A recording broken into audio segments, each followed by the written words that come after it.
कहलगांव क्षेत्र में मतदाता पुनरीक्षण के बाद लगभग 73,000 वोटरों का नाम होल्ड पर गड़बड़ी को लेकर कांग्रेस में भारी आक्रोश।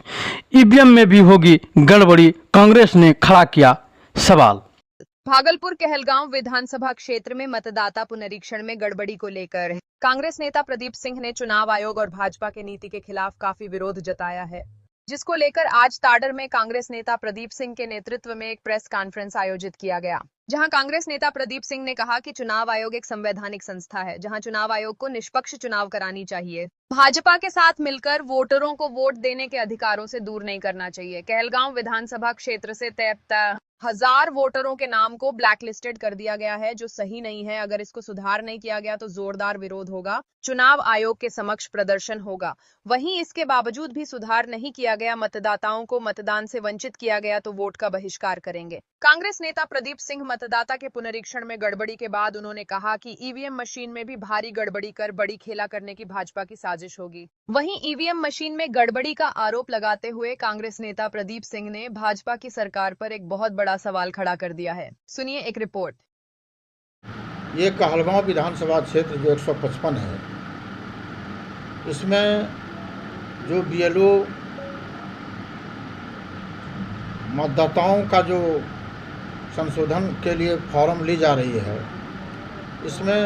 यह निकल के आया है कि 73,000 मतदाता जो है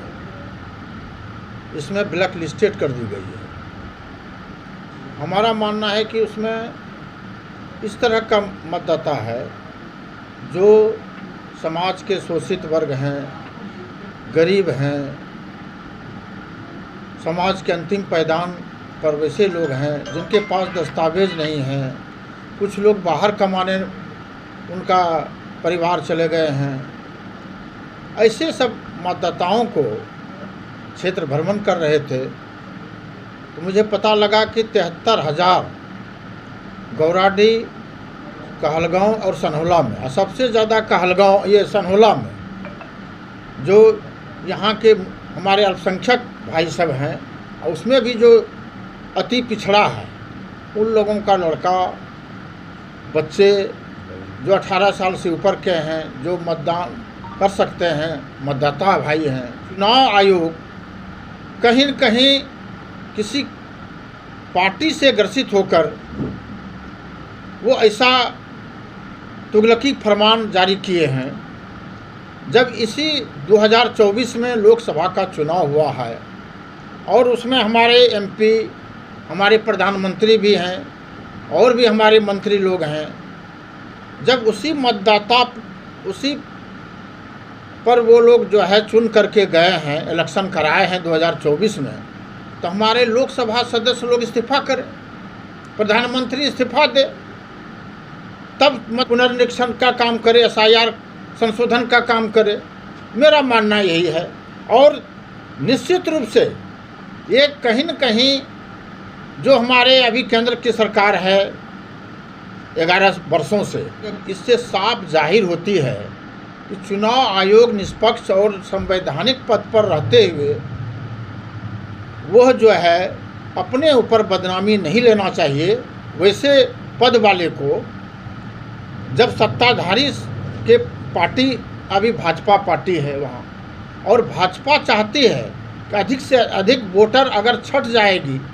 इसका उदाहरण हम कह सकते हैं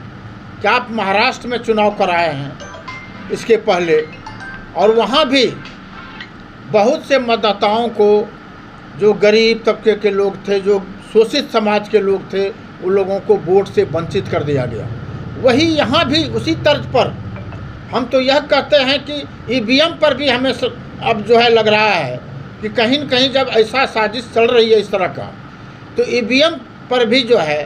टेक्निकल ढंग से कुछ ना कुछ ये कारीगरी करेंगे, इसलिए इसका भी हम लोग विरोध करेंगे। और अभी चुनाव नवंबर में होना है और हम लोग निश्चित रूप से यह जो संशोधन की प्रक्रिया अंतिम संशोधन के लिए समय देगा, अगर नहीं जोड़ा गया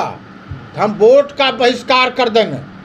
हम इलेक्शन का बहिष्कार करवाएंगे। हमारी पार्टी राजद महागठबंधन मिल करके हम लोग जो है चुनाव आयोग के यहाँ धरना देने का काम करेंगे, प्रदर्शन करेंगे चुनाव आयोग के समक्ष पटना में